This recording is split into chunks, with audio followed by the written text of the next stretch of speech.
역주행 고려사 절찬 판매 중. 2차 고려 거란 전쟁. 그 사이 거란에선 소태후가 죽고 야율융서가 본격적으로 친정을 시작했습니다. 거란은 앞서 1차 침공 때 고려로부터 항복을 받아내긴 했으나 아직 완전히 안심할 순 없었습니다. 고려는 뒤로 몰래 송나라와 연락을 하기도 하고 완전히 거란에 굴복하는 모습을 보이질 않았거든요.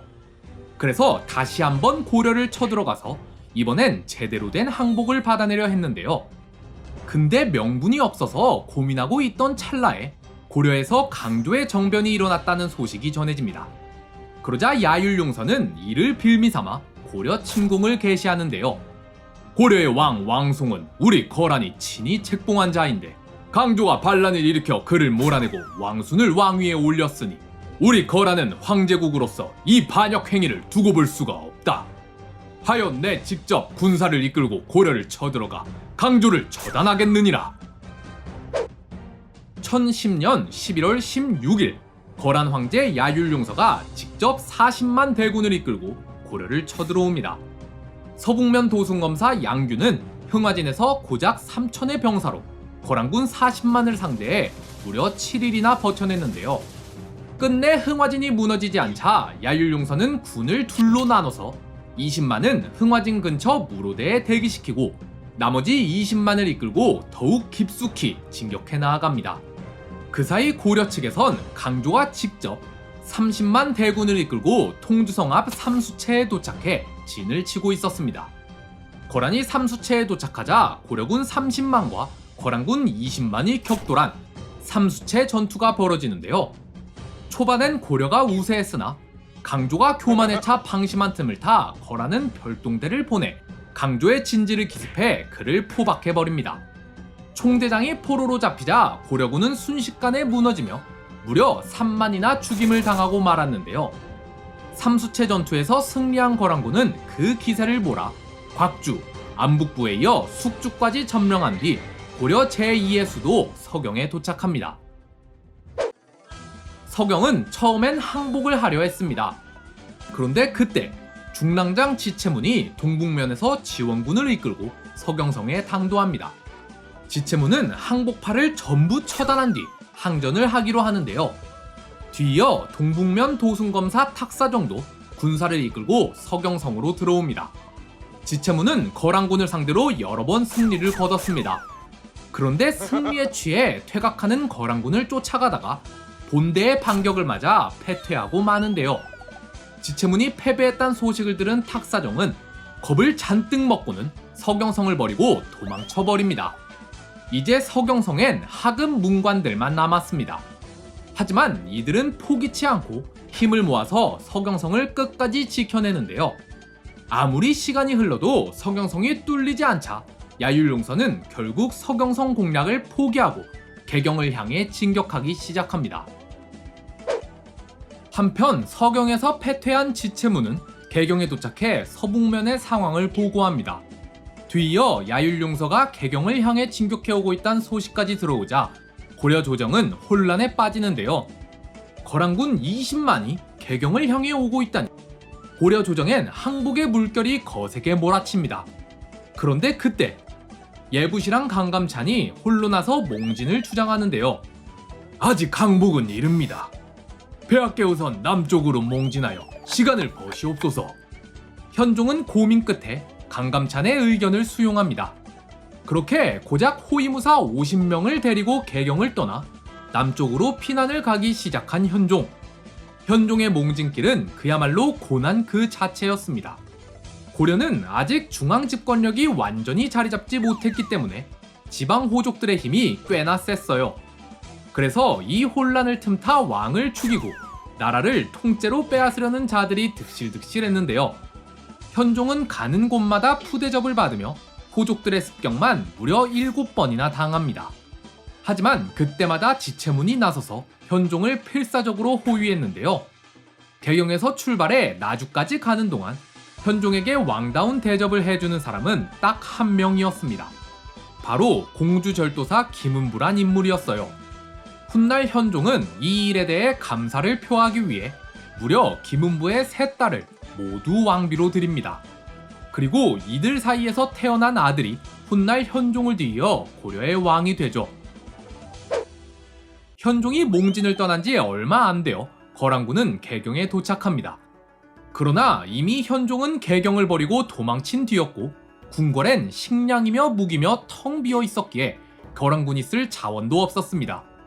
현종을 놓쳤으니 전쟁이 더욱 길어질 텐데 거란군은 보급이 다 떨어져 가는 상황이었거든요. 분노한 야율용서는 궁궐을 싹 다 불태워버립니다. 한편 현종이 몽진을 하던 와중에 그를 호종하던 하공진이란 인물이 현종에게 제안을 합니다. 제가 가서 거란 황제에게 화친을 제안해 보겠습니다. 지금쯤이면 슬슬 거란도 힘에 붙일 테니 잘만 하면 거란군을 퇴각시킬 수 있을 것입니다. 그렇게 하공진은 개경에 도착해서는 야율용서에게 이렇게 제안합니다. 고려의 왕께선 직접 거란 황제를 찾아뵙고 인사를 드리고자 하오나 거란의 군대가 두려워 이를 실행에 옮기지 못하고 있사옵니다. 부디 군대를 먼저 거두어 주시면 고려의 왕이 직접 거란으로 찾아가겠사옵니다. 야율용서에게도 나쁘지 않은 제안이었습니다. 고려의 수도까지 점령했으나 현종을 잡지 못한 이상 전쟁이 언제까지 길어질지 장담할 수가 없습니다. 곧 봄이 오면 땅이 녹아 진창이 되니 기병을 중심으로 한 거란군 입장에선 불리한 상황이 됩니다. 게다가 군량도 이미 바닥났기에 거란군은 얼마 버티지도 못할 겁니다. 그런데 현종이 직접 거란 황제를 만나러 오겠다는 건 사실상 항복을 받아낸 거기에 야율용서 입장에서는 이 전쟁은 승리한 거다 라고 말할 명분이 생겼습니다. 야율용서는 전쟁에 승리했으니 이제 그만 철군하자며 군사를 돌리는데요. 하지만 서북면 도순검사 양규는 이 전쟁을 이대로 끝낼 생각이 없었습니다. 거란군은 퇴각을 하며 수만의 고려인을 포로로 잡아가고 있었습니다. 이들을 그대로 돌려보내면 수만의 고려인이 거란의 노예가 될 것인데 양규는 이걸 두고 볼 생각이 없었습니다. 양규는 퇴각하는 거란군을 계속 습격하여 7번의 전투에서 모두 승리해 많은 수의 거란군을 베어넘겼습니다. 그보다 더 큰 성과는 무려 3만에 달하는 고려인을 구출해낸 거였는데요. 하지만 결국 마지막 전투에서 거란군 본대의 습격을 받아 양규는 죽음을 맞이하고 맙니다. 기문과 최질의 난. 2차 전쟁이 끝난 뒤 현종은 즉시 복구 작업에 들어갑니다. 전사한 병사의 가족들에게 포상을 내리고 궁궐을 다시 짓고 민심을 다스렸죠. 게다가 몽진 때 호족의 습격을 받은 기억이 워낙 강렬하게 남아서 고려의 지방제도를 개편할 필요성을 느낍니다. 현종은 고려의 행정구역을 5도 양계로 개편한 뒤 전국에 무려 116명의 지방관을 내려보냅니다. 이는 훗날 고려의 지방행정제도를 완성했다는 평가를 받습니다. 하지만 좋은 일만 있었던 건 아닙니다. 2차 전쟁을 기점으로 군사를 늘릴 필요성을 느낀 현종은 전국적으로 군대를 확충합니다. 그러자 전쟁 복구도 하고 군사수도 늘리느라 국가 재정이 고갈돼 버리고 마는데요. 결국 문관의 녹봉이 미지급되는 사태까지 벌어지자 현종은 무관들의 영업전을 회수해 문관의 녹봉으로 지급하기로 합니다. 무관건만 빼앗아 전부 문관한테만 지급하는 거예요. 안 그래도 고려는 무관 차별이 심해서 무관들은 이에 불만을 품고 있었는데 이제 땅까지 빼앗아 간다는 결정에 분노가 폭발해버리고 마는데요. 무관은 기문과 최질을 필두로 반란을 일으켜 궁궐을 장악해버립니다. 무관의 요구대로 정치가 개편되고 현종은 꼭두각시로 전락하고 마는데요. 그때 이자림이란 인물이 현종에게 계책을 올립니다. 현종은 이자림을 서경유수로 파견한 뒤 기문과 최질에게 북방 점검을 할 겸 서경에 방문하자고 합니다.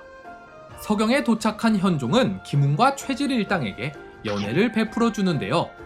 그때 이자림이 미리 준비해둔 군사들이 연회장에 난입해 기문과 최질 일당을 전부 죽여버립니다. 그렇게 반란을 진압한 현종은 다시 왕권을 회복하게 되죠. 3차 고려-거란 전쟁. 한편 이 시기 거란은 약속대로 현종의 친조를 요구합니다. 그런데 현종이 바보도 아니고 이거 가면 죽을 거 뻔히 아는데 미쳤다고 이걸 가겠습니까? 현종이 계속해서 친조를 거부하자 거란은 그럼 강동 육주를 내놓으라고 합니다. 2차 침공 때 강동 육주의 중요성을 느낀 거란은 여기만 뺏으면 고려는 별거 없다고 생각한 건데요. 근데 고려도 2차 전쟁 때 강동 육주의 중요성을 절실히 깨달은 터라 절대 넘겨줄 수 없다며 끝까지 버팁니다. 그러자 거란은 직접 군사를 일으켜 무려 7차례나 강동 육주를 쳐들어오는데요. 하지만 단 한 번도 성을 빼앗는데 실패한 거란. 그러자 결국 거란은 최후의 작전을 준비하기 시작합니다. 야율용서는 소배압을 도통으로 임명해 10만의 군사를 동원해 고려를 침공하라고 명령합니다. 한편 고려도 전쟁의 기운이 무르익었음을 느끼고 본격적으로 전쟁 준비를 시작하는데요. 현종은 2차 전쟁 때 강감찬이 몽진을 제안했던 걸 계기로 강감찬을 최측근으로 삼아 그에게 무한한 신뢰를 보냈습니다. 그리고 거란의 3차 침공에 대비해 그를 상원수에 임명하여 무려 20만 대군을 건네주는데요. 강감찬은 안북부에 본대를 주둔시킨 뒤 자신은 흥화진에 들어가 거란군을 맞을 준비를 합니다. 흥화진은 거란군을 맞을 첫 번째 관문이기에 여기서 얼마나 버티느냐에 따라 이후 전황에 지대한 영향을 끼치기 때문인데요. 거란군이 흥화진 옆에 강을 건너기 시작하자 강감찬은 미리 막아놨던 댐을 터뜨려 거란군에게 혼란을 준 뒤 미리 대기시켜놨던 기병을 출동시켜 거란군에게 타격을 줍니다. 그런데 원래 생각보다 거란군이 얼마 되질 않습니다. 이게 어떻게 된 걸까요? 소배압은 앞서 7차례의 강동육주 공방전을 통해 중요한 사실을 하나 깨닫습니다. 강동육주는 절대 무너지지 않는다는 사실 말이죠. 그래서 이번엔 아예 강동육주를 싹 다 지나쳐 곧장 개경으로 쳐들어가기로 작전을 짭니다. 거란기병의 뛰어난 속도를 무기삼아 곧장 개경으로 진격하면 고려군이 속수무책으로 당할 거라고 생각했죠. 그래서 흥화진에다간 미끼만 조금 던져주고는 고려군이 흥화진에 정신 팔린 사이에 자신은 본대와 함께 개경으로 진격해 나아가는데요. 뒤늦게 이 사실을 눈치챈 강감찬은 김종현에게 기병 1만을 주어 먼저 개경으로 출발시킨 뒤 자신도 본대와 함께 열심히 거란군을 뒤쫓아갑니다. 하지만 결국 거란군을 따라잡진 못해요. 개경 코앞에 당도한 소배압은 잠시 휴식을 취합니다. 그동안 쉬지 않고 달려온 병사들에게 휴식도 주고 개경의 상황도 살피기 위해서였는데요. 거란군이 개경 근처에 다다랐다는 보고에 고려 조정은 혼란에 빠집니다. 관료들은 서둘러 항복을 해야 한다고 주장했으나 현종은 이렇게 말하는데요. 짐은 2번 다시 개경이 거란의 말발굽에 짓밟히게 두지 않을 것이다. 개경의 백성들에게 전하라. 개경 주변에 청야작전을 실시한 뒤 전부 성 안으로 들어와 농성 준비를 하도록 하라. 현종의 명령에 따라 청야작전이 개시됩니다. 소배압은 개경이 농성에 들어갔다는 보고를 받곤 크게 당황합니다. 아니, 거란군이 무려 10만이나 왔는데 고려의 본대는 저 뒤에 북쪽에 남겨놓고 왔는데 이 상황에서 농성을 한다고? 개경에는 대체 얼마나 많은 군사가 남아있는 거지? 소배압은 개경의 상황을 살피기 위해 별동대를 파견합니다. 그러자 현종은 친위대를 보내 별동대를 전멸시켜 버리는데요. 별동대가 전멸했다는 보고를 받은 소배압은 더 큰 충격에 빠집니다.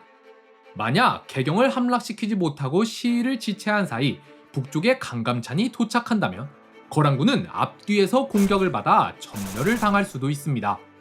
고민 끝에 소배압은 결정을 내립니다. 철군하라!